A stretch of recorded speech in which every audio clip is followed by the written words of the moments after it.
L'un des principaux ennemis de la santé mentale et émotionnelle porte un nom: la peur. Elle paralyse, rend vulnérable et empêche de raisonner de façon rationnelle. Comment alors se protéger de l'action de la peur? Nous sommes le résultat de ce dont nous nourrissons nos pensées.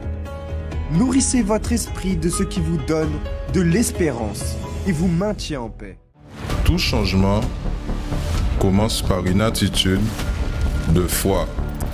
Assistez à l'émission Foi en Action. Bonjour à tous et à toutes, soyez la bienvenue ici sur cette émission de tout le matin, Foi en Action. Ici, sur cette chaîne, vous participez d'une émission qui a le but de vous amener la foi, la motivation, pour que votre vie, elle puisse changer. Peut-être vous êtes là dans un moment difficile en ce qui concerne votre santé, votre famille, votre couple, votre vie professionnelle. Les choses ne vont pas bien. Il y en a des problèmes qui sont en train de vous affaiblir, de vous décourager, de vous amener une frustration. Peut-être vous êtes là épuisé et vous dites, je n'ai plus la force, je n'ai plus la condition de lutter pour changer ma vie. C'est là qu'il entre la foi. La foi qui, la parole de Dieu dit que c'est une ferme assurance, une certitude, une conviction qui est en nous pour pouvoir lutter, surmonter et vaincre. Et ça, c'est l'objectif de cette émission sponsorisée par le Centre d'accueil universel. Et où que notre image et notre voix arrivent, sachez que Dieu, il veut vous aider. Il veut vous donner la condition de résoudre ces problèmes. Oui, de situations qui à vous sont impossibles, mais pas à ce Dieu. Et les portes du centre d'accueil sont ouvertes pour vous accueillir matin, après-midi et soir. Nous allons maintenant regarder exactement un spot qui parle du jour d'aujourd'hui, mardi, au centre d'accueil universel. Sans oublier qu'après, nous aurons un témoignage et encore le moment de la prière avant de clôturer, de finir cette émission Foi en Action. Où que vous soyez, en Martinique, dans la Guadeloupe ou la Guyane française, sachez qu'il y en a des portes ouvertes pour vous accueillir. Restez alors avec ce spot et nous reviendrons de suite. La maladie peut avoir plusieurs conséquences négatives dans la vie d'une personne, ayant un impact sur le physique, le moral, la vie sociale et sur le quotidien. Une personne malade voit sa vie être bouleversée sans rien pouvoir y faire. Le ventre avait doublé de volume, il était dur. À ce moment-là, les médecins qui ne voyaient que l'infection a priori, c'est là qu'ils ont vu qu'effectivement, il y avait un kyste. Et du coup, ce kyste-là poussait déjà tout sur le côté. L'intestin, le foie, ça prenait déjà toute la place dans le ventre, en fait. C'est lorsqu'ils ont examiné ce qu'ils avaient enlevé qu'ils ont découvert que ce n'était pas simplement un kyste banal, comme le médecin disait, mais que ça s'est transformé en cancer de l'ovaire. Mais que faire lorsque, physiquement, il n'y a plus de solution? J'ai connu le centre d'accueil universel. J'ai appris qu'il y a un Dieu qui pouvait me guérir. Donc on a agi notre foi, on a appris à prier, à lui demander de faire quelque chose. Et c'est vrai qu'au bout de la troisième chimiothérapie, lorsque les médecins ont fait les bilans sanguins, ils ont remarqué que le taux de la maladie diminuait. Et au bout de la troisième chimiothérapie, ils ont vraiment vu que le taux était passé en dessous, c'est-à-dire qu'à ce moment-là, il n'y avait plus de cancer. La parole de Dieu dit, « La prière de la foi sauvera le malade, et le Seigneur le relèvera. » Apprenez à mettre votre foi en action en faveur de votre santé en participant à la réunion de la santé rétablie. chaque mardi à 7h, 10h, 15h et spécialement à 19h au Centre d'accueil universel des Abîmes, 6 Bornbergen, en face de la Brede. Alors, préparez-vous pour venir aujourd'hui, mardi, au Centre d'accueil universel, les jours de la guérison et de la santé restaurée. Peut-être vous êtes infirme, vous êtes malade, vous ne savez plus quoi faire par rapport à ce problème de santé que vous en avez. Ça fait très longtemps. Vous avez essayé de toute manière de soigner, de guérir. Vous êtes passé par plusieurs mains. Vous avez fait plusieurs choses en essayant de trouver une solution, une guérison qui n'est jamais venue. Alors sachez que les portes du Centre d'accueil universel sont ouvertes aujourd'hui, mardi, pour vous accueillir. Vous que vous souffrez énormément, vous que vous dites, je suis dans une situation qui seulement Dieu peut réaliser le miracle. Sachez qu'il y a le Dieu des miracles. Sachez qu'il est un Dieu qui fait l'impossible devenir possible. Qu'il est un Dieu qui est puissant pour vous accorder la guérison et la solution. Ne restez pas là où vous êtes. Ne vous laissez pas écrouler face aux problèmes, à la maladie, à l'infirmité, car il y en a une solution. Ce Dieu dont vous écoutez parler ici, ce n'est pas un Dieu petit, c'est un Dieu grand, un Dieu qui peut toutes choses et que veut certainement changer votre vie, qui veut vous accorder la guérison. Vous que vous souffrez avec des problèmes chroniques, des maladies incurables, vous que vous en avez des souffrances que vous savez seulement Dieu peut réaliser le miracle. Venez, on vous lance le défi. Oui, on vous dit venez et voyez. Venez et recevez. Venez et soyez libres, guéris et restaurés dans votre santé. Ici, en Martinique, Fort-de-France, 42 rue Garnier-Pagès, au centre-ville, tout près du supermarché Leader Price, en Fort-de-France. Vous pouvez participer également en Guadeloupe, dans notre siège 6 Morne-Vergin, sous la route des Abîmes, en face de la Brede. Vous êtes notre invité. Mais aussi en Guyane française, à Cayenne, vous pouvez participer. Chers amis, Dieu, il veut agir dans votre vie. Nous allons maintenant regarder le témoignage, le cas réel, quelqu'un qui va nous raconter son avant et son après. Peut-être vous dites, j'ai besoin aussi du pouvoir de Dieu à agir dans ma vie. Regardez ce témoignage et encore une fois, nous reviendrons pour vous parler de ce qu'est la foi puissante, la foi qui a une grande efficacité, la foi qui amène à l'existence les choses qui n'existent pas. Regardez ce témoignage et nous reviendrons de suite. Avant d'arriver à l'église, j'étais une jeune qui avait beaucoup de tristesse. Je pleurais beaucoup, sans même savoir pourquoi je pleurais. J'étais une jeune aussi qui avait beaucoup de rancœur, beaucoup de haine envers mon père par rapport à différentes choses qui se sont passées dans mon enfance. J'avais une maladie incurable qui était des crises d'hémorroïdes. J'avais des crises d'hémorroïdes quasiment tous les jours. Et du coup, j'avais consulté un spécialiste, mais il me disait qu'il n'y avait pas de solution en fait. Donc tout ce que je pouvais faire, c'était me faire opérer pour avoir moins de douleur quand j'aurais des crises justement. Et j'étais aussi dans une relation que je peux dire abusive parce que j'avais un copain qui me trompait et qui me mentait et je savais, mais j'avais pas la force pour le quitter. J'arrivais pas. C'est comme si, en fait, dans ma tête, je me disais que si je le perdais, en fait, c'était la fin du monde. Donc malgré qu'il me traitait mal, je restais quand même avec lui. Et donc, mon père, voyant ma situation, il savait pas tout ce qui se passait dans ma vie, il savait pas pour lui. Le seul problème que j'avais, c'était le travail. J'avais pas de travail malgré les diplômes.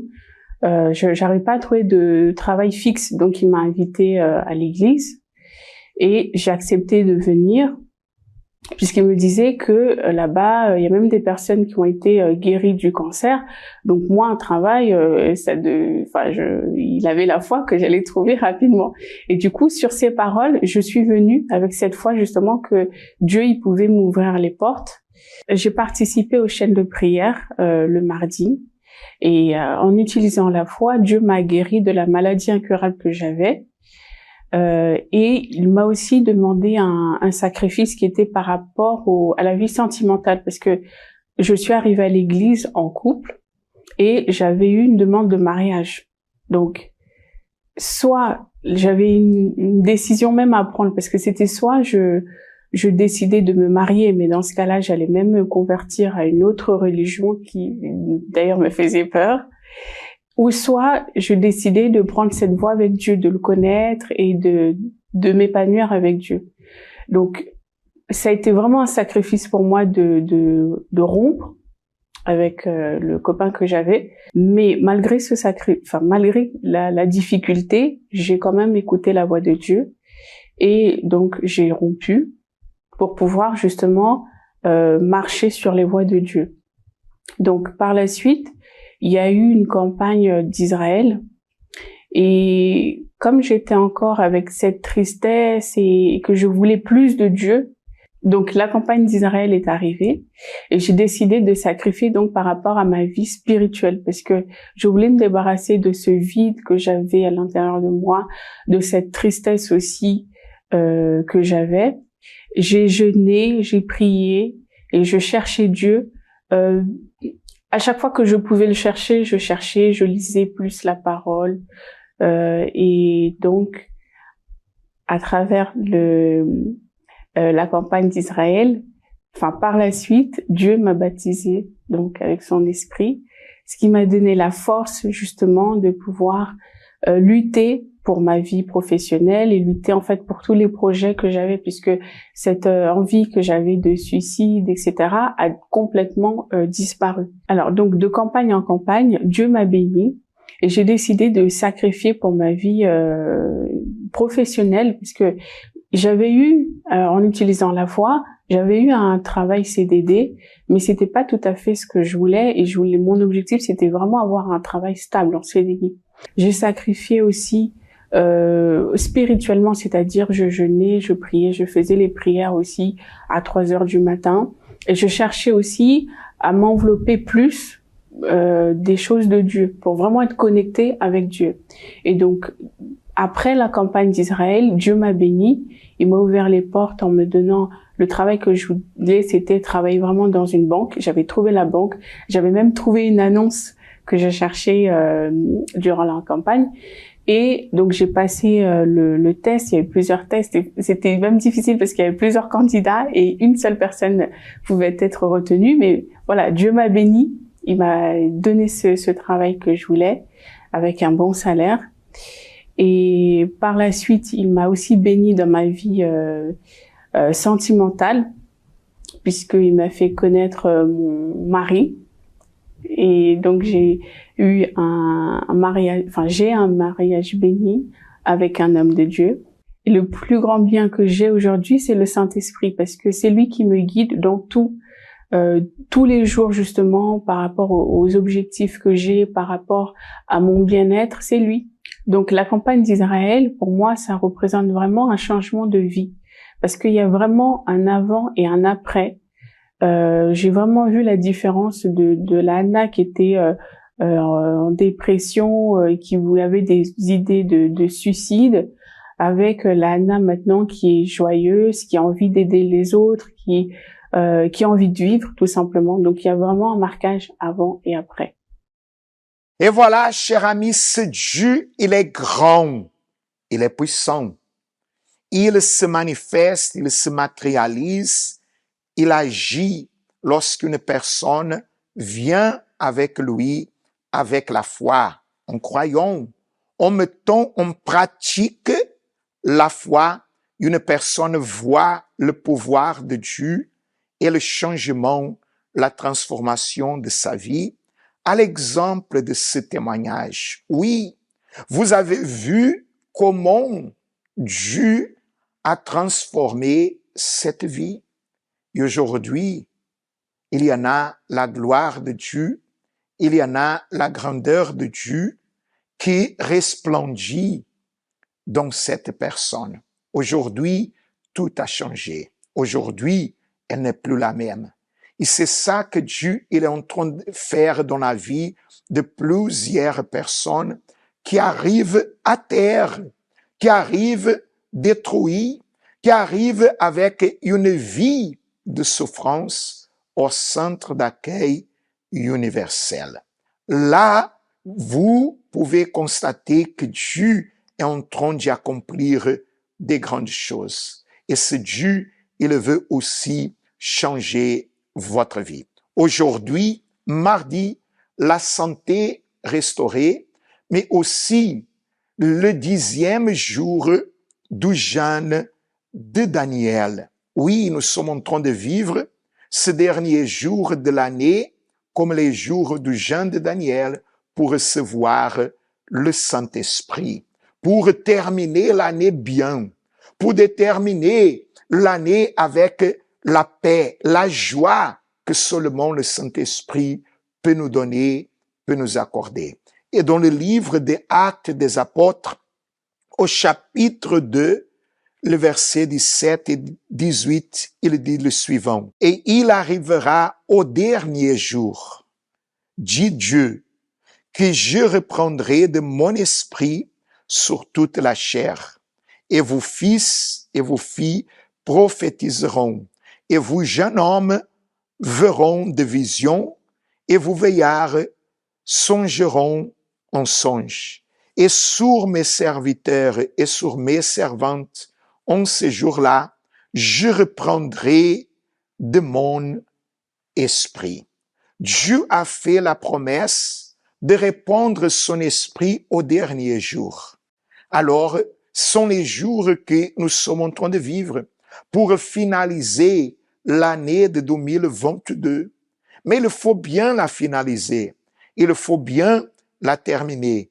Et la meilleure manière que vous pouvez terminer l'année, c'est d'être rempli de la présence de Dieu, de la présence du Saint-Esprit.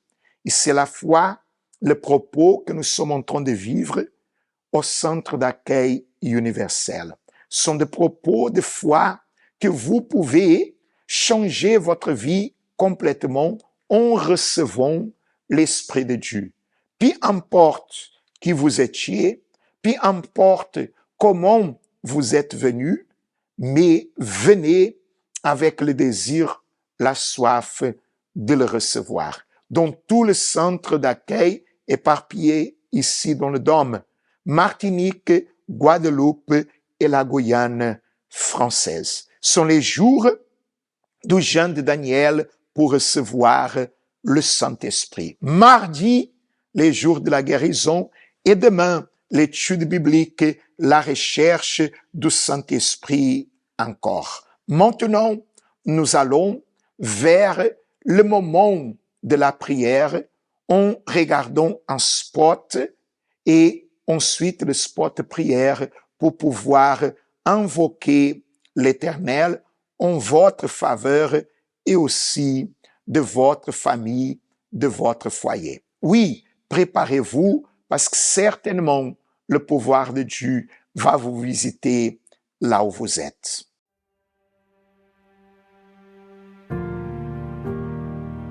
Quand vous regardez autour de vous, vous voyez que tout le monde semble être heureux. Vous aussi, vous aimeriez avoir ce bonheur, mais vous ne l'avez pas à cause d'un problème que vous ne pouvez pas résoudre. Chaque humain affronte des situations qui sont difficiles, mais dans de nombreux cas, peu importe à quel point vous essayez, vous voyez que seul, vous ne pourrez jamais les surmonter. Quelle est la situation qui enlève votre paix, votre santé fragile ou celle des membres de votre famille? la division dans votre foyer, les portes qui sont fermées, les vices. Mais même quand tout semble perdu, sachez qu'il y a une solution, une clameur, un lieu de guérison où les miracles arrivent dans la vie de ceux qui croient. Ne manquez pas cette occasion de changer l'histoire de votre vie. Tous les jours, trouvez une porte ouverte pour résoudre votre problème. Lundi, recevez une orientation pour votre réussite financière. Mardi, déterminez la restauration de votre santé. Mercredi, renforcez votre communion avec Dieu. Jeudi, clamez pour votre famille et votre vie sentimentale. Vendredi, venez chercher la délivrance spirituelle. Samedi, priez pour tous les cas qui sont impossibles. Et dimanche, commencez la semaine avec la bonne direction de Dieu. Universel d'homme, en Ouaille. La prière, c'est lui qui permet nous faire un seul éveil bon Dieu. Éveil, nous qu'a brisé toute marage qui a lié en nous, l'homme qui a persécuté nous. Et nous qu'a trouvé vrai sens à la vie. Ces moments à la prière, nous qu'a parlé éveil bon Dieu. Seigneur notre Dieu et notre Père, au nom de Jésus-Christ, nous te demandons en cet instant de visiter cette personne affligée, tourmentée, perturbée, cette personne qui porte la souffrance, la maladie, l'infirmité, cette personne que son corps et son âme, Seigneur, souffrent à cause, Seigneur, d'un mal, d'un problème, d'une situation que cette personne, elle a peut-être depuis longtemps. Elle est là chez elle, mon Dieu, découragée, affaiblie, épuisée. Elle est là, Seigneur, sans savoir comment réagir face à tout ce qu'elle est en train de vivre. Mais je te demande que ton pouvoir se manifeste pour, Seigneur, guérir, délivrer, pour arracher, Seigneur, ce mal et cette souffrance, pour toucher le corps, mais aussi l'âme de cette personne et retirer, Seigneur, la tristesse, l'angoisse, l'amertume. Mon Dieu, pénètre là dans la vie de cette personne pour dissiper les ténèbres qui sont là dans son foyer, les disputes, les querelles, les bagarres, les mésententes, tout ce qui est, Seigneur, malheur et qui est venu dans le foyer de cette personne. Oh Dieu, manifeste ton pouvoir pour arracher le mal, pour arracher la souffrance, pour arracher les problèmes, Seigneur, qui sont là depuis, Seigneur, très longtemps. Mon Dieu, je remets à toi et entre tes mains la situation de cette personne, pour qu'elle puisse sortir, Seigneur, de la maison, convaincue, Seigneur, de la victoire, de la solution et du miracle. Je le détermine au nom du Père, du Fils et du Saint-Esprit. Et là où vous êtes, soyez bénis. Recevez la bénédiction de Dieu au nom du Seigneur Jésus. Amen. Et grâce à Dieu. Grâce à Dieu. Soyez bénis là où vous êtes. Recevez la bénédiction de Dieu au nom du Seigneur Jésus. Nous terminons notre participation d'aujourd'hui. Prenez courage et venez au centre d'accueil universel le plus proche de chez vous. Que l'Éternel vous garde et qu'il vous bénisse abondamment. Excellente journée. Connaissez-vous nos centres d'accueil universels ici dans les Dômes? Notre siège est situé en Guadeloupe, aux Abîmes, au 6 Morne-Verguin, en face de la Brède, entre le KFC et le McDonald's. Nous avons aussi nos centres d'accueil à Pointe-à-Pitre, au 29 quai Lefebvre, en face du parking du port. À Baïf, au 51 impasse Louis Blériot, Zac des Pères Blancs, derrière le Super U. À Saint-François, à la rue Charles Junon, à 100 mètres du marché de la Rotonde. Nous sommes aussi en Martinique, au 42 rue Garnier-Pagès, proche du Leader Price à Fort-de-France. Mais aussi en Guyane française, à Cayenne, aux 19 zones artisanales Galmo, proche de l'entrée du CFA. Ainsi qu'à Kourou, au 1 rue du Levant, proche du Lip Service Ting. Si vous désirez plus d'informations, vous pouvez nous contacter sur notre ligne amie au 05 90 28 33 83 ou sur notre WhatsApp au 06 90 55 16 70.